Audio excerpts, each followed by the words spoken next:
தேவனுடைய பரிசுத்த நாமத்திற்கு மகிமை உண்டாவதாக. இந்த அதிகாலை வேளையில் இன்று நாம் தியானத்துக்கு எடுத்துக்கொள்ள இருக்கிறதான வேத வசனம் பிலிப்பியர் 4:11.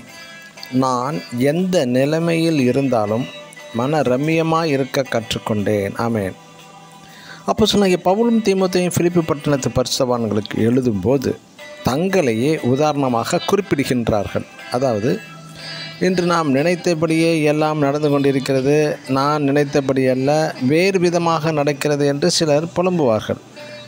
பிடிக்காத குடும்ப வாழ்க்கை, பிடிக்காத கணவன், பிடிக்காத மனைவி, பிள்ளைகள் மற்றும் பிடிக்காத வேலைகள், பிடிக்காத உயர் அதிகாரிகள், இப்படி அனுதினமும் பிடிக்காத பல காரியங்கள் உங்களுக்கு நடக்கலாம். பரிசுத்த வேதத்தில் ஆராயும் போது தேவனால் தெரிந்து கொள்ளப்பட்டவர்கள்தான், ஆசீர்வதிக்கப்பட்டவர்கள்தான்.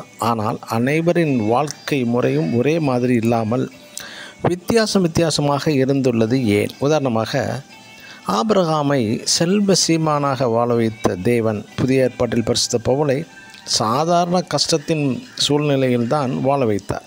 அடுத்து சாலமோன் அரசான நாட்களில் எங்குமே சமாதானம், ஒரு அமைதியை கட்டளையிட்டார். ஆனால் தாவீதோ தனது சிறு வயது முதல் அரசாட்சி வரை பல கஷ்டம், போராட்டம், சண்டை, இப்படியே வாழ வைத்தார் தேவன். எனக்கு அன்பான தேவனுடைய பிள்ளைகளே, உங்கள் வேலை ஸ்தலமோ குடும்ப வாழ்க்கையோ எதுவாக இருந்தாலும் சந்தோஷமாக மனரம்மியமாக வாழ கற்றுக்கொள்ள வேண்டும்.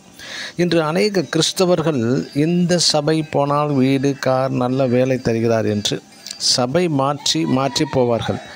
ஆசீர்வாதத்தில் குறைவு ஏற்பட்டால் சபை ஊழியரையும் சபையையும் சில தேவனையும் குறை சொல்வதுண்டு.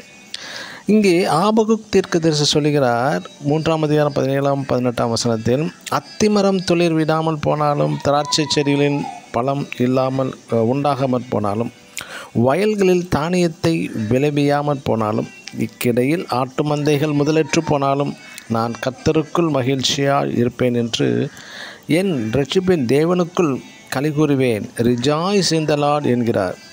தேவன் தந்துள்ள இவ்வுலக வாழ்க்கையில் எல்லா சூழ்நிலையிலும் மனரம்மியமாக சந்தோஷமாக வாழ கற்றுக்கொள்வோமாக.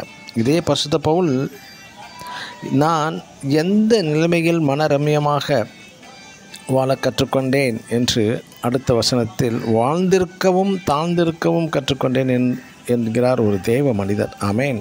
God bless you.